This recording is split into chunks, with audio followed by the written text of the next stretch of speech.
Assalamualaikum warahmatullahi wabarakatuh. Pemirsa Suara Langitan, hari ini kami akan menyuguhkan materi yang mengiringi aktivitas kita sehari-hari. Terima kasih telah setia untuk selalu mengikuti channel ini dan menjadi inspirasi bagi kami. Semoga kita senantiasa diberikan kesehatan, keselamatan, serta diberikan perlindungan oleh Allah Subhanahu wa Ta'ala. Pemirsa Suara Langitan, Ibnu Mubarak menceritakan bahwa Khalid bin Makdam berkata kepada Mu'adz radhiyallahu anhu, "Mohon engkau kisahkan sebuah hadis Rasulullah Shallallahu Alaihi Wasallam yang kau hafal dan yang kau anggap paling berkesan." Mu'adz berkata, "Baik, aku akan mengisahkan."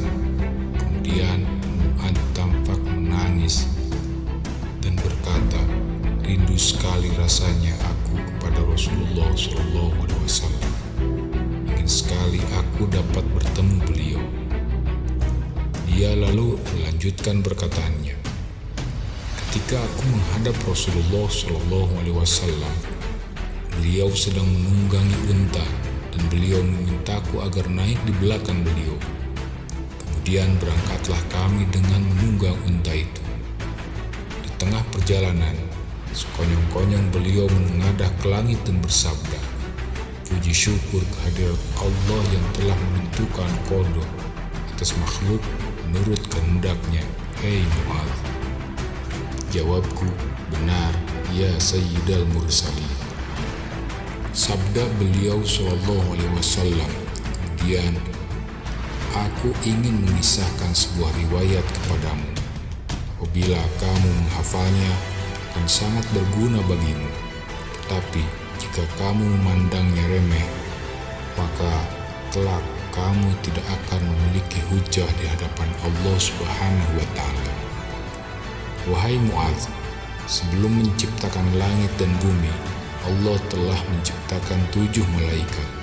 Pada setiap langit terdapat 1 malaikat pengawal pintu menurut derajat pintu dan keagungannya. Kemudian naiklah malaikat hafazah atau malaikat yang bertugas mengawasi amal hamba, membawa amalan si hamba dengan kemilau cahaya bagaikan matahari. Sesampainya pada langit bumi, malaikat hafazah memuji-muji amalan itu. Tetapi setibanya pada pintu langit pertama, malaikat pengawal berkata kepada malaikat hafazah, "Tamparkan amal ini ke muka pemiliknya. Aku adalah pengawas orang-orang yang suka mengumpat.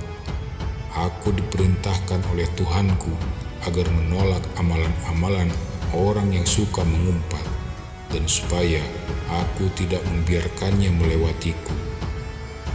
Keesokan harinya, kembali malaikat hafazah naik ke langit membawa amal soleh yang berkilau, yang dipandangnya sangat banyak dan terpuji.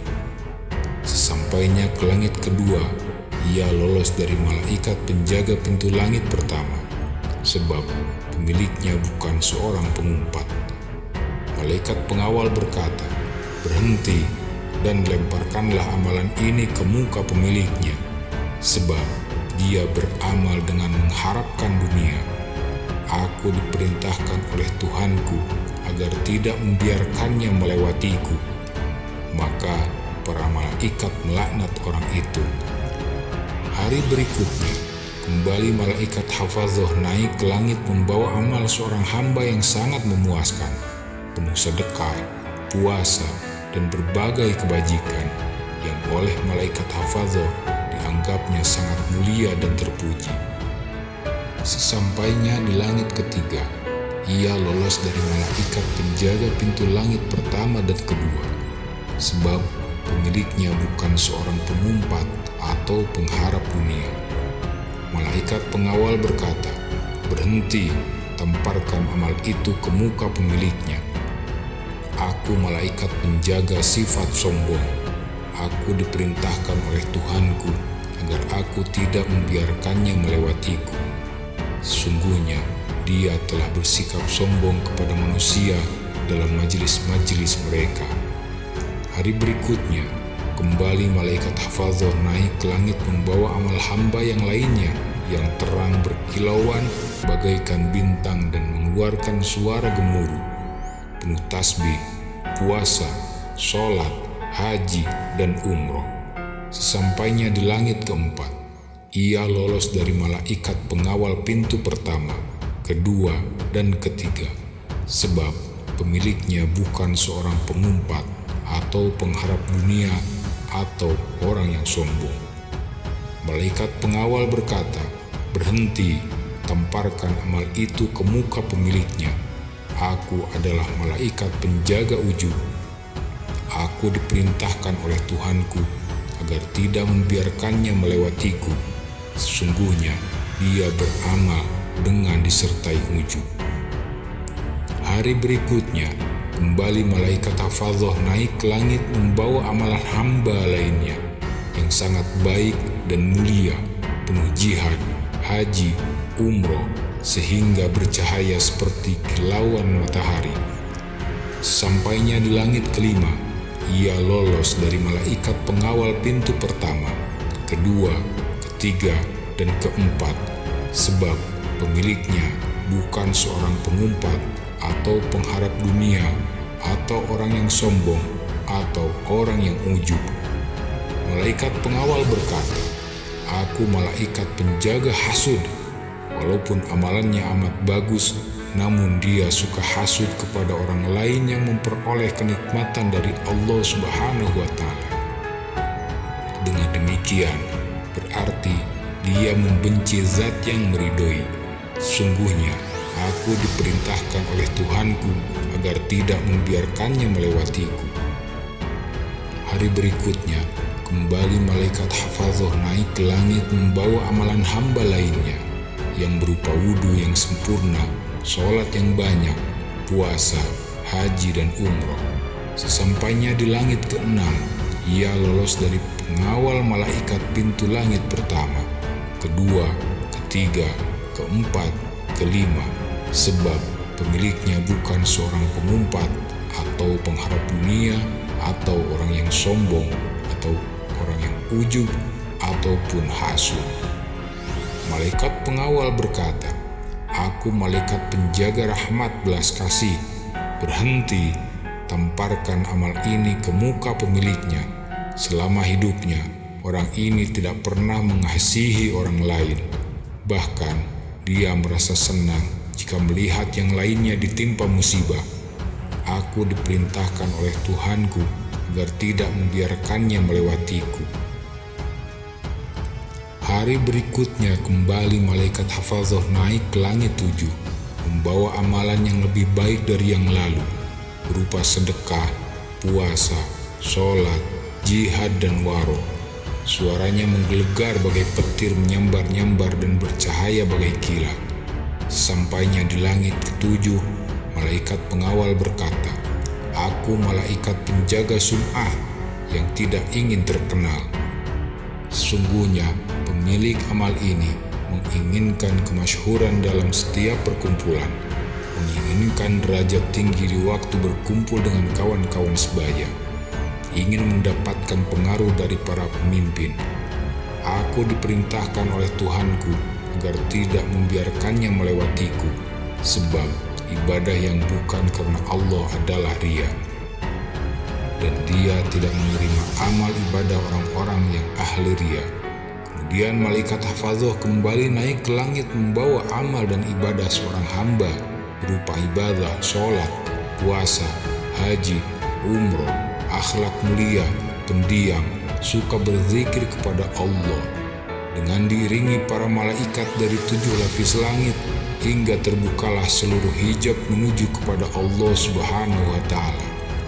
Dan para malaikat itu mengantarkan serta mempersaksikan padanya akan amal soleh yang dilakukan dengan ikhlas karena Allah Subhanahu wa Ta'ala. Allah Subhanahu wa Ta'ala kemudian berfirman, "Hai hafadzah, malaikat pencatat amal hambaku, akulah yang maha mengetahui akan segala isi hatinya. Sesungguhnya dia beramal bukan untukku, tetapi diperuntukkan bagi selain aku. bukan diniatkan dan diikhlaskan untukku. Aku adalah lebih mengetahui daripada kalian. Aku laknat mereka yang telah menipu orang lain dan menipu kalian, wahai para malaikat hafazah. Tetapi aku tidaklah akan pernah tertipu olehnya. Akulah yang maha mengetahui akan hal-hal yang gaib. Aku maha mengetahui akan segala isi hatinya. Yang samar tidaklah samar bagiku. Setiap yang tersembunyi tidaklah tersembunyi bagiku. Pengetahuanku atas yang telah terjadi sama dengan pengetahuanku atas sesuatu yang belum terjadi. Pengetahuanku atas segala sesuatu yang telah lewat sama dengan pengetahuanku atas yang akan datang. Pengetahuanku atas orang-orang terdahulu sama dengan pengetahuanku atas orang-orang kemudian. Aku lebih mengetahui atas segala sesuatu yang samar dan terrahasiakan. Bagaimana bisa hambaku menipu dengan amalannya? Mereka dapat saja menipu sesama makhluk, tetapi aku maha mengetahui akan hal-hal yang gaib. Aku laknat dia.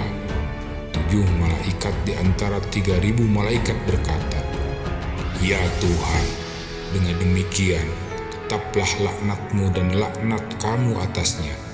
Kemudian semua yang berada di langit sama mengucapkan, "Tetaplah laknat Allah kepadanya dan laknat semua yang melaknat."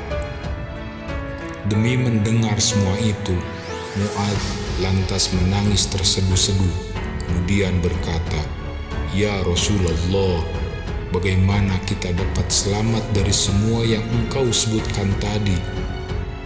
Jawab Nabi SAW, "Wahai Mu'adz, ikutilah nabimu dalam perkara agama."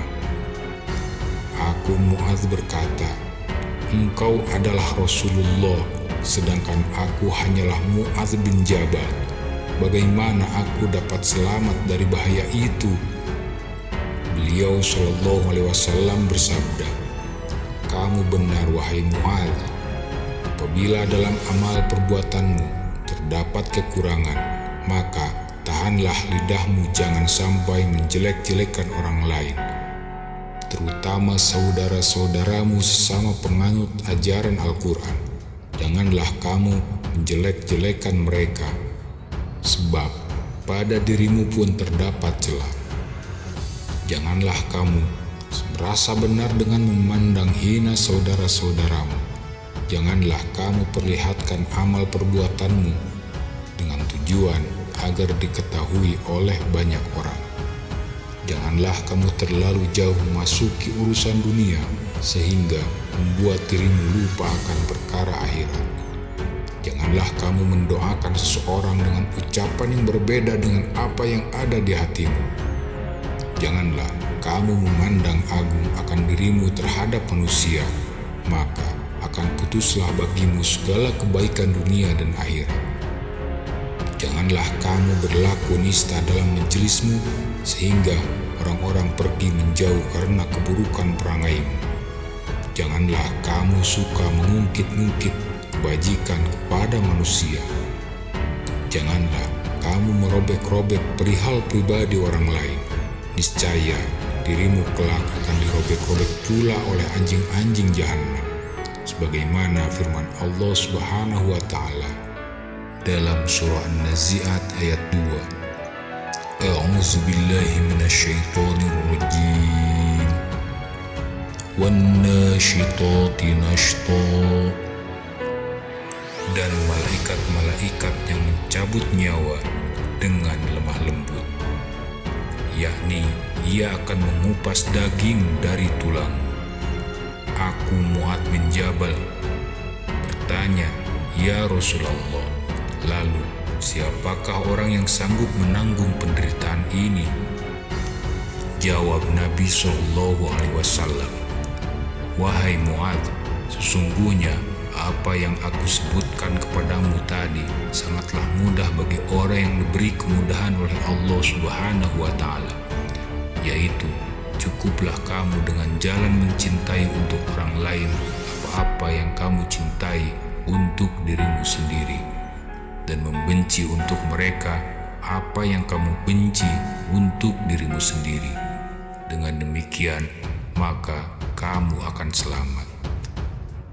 Khalid bin Makdan rahimahullah meriwayatkan, Mu'adz senantiasa membaca hadis di atas seperti dia selalu membaca kitab suci Al-Quran dan mempelajari hadis tersebut sebagaimana mempelajari Al-Quran di dalam majelis.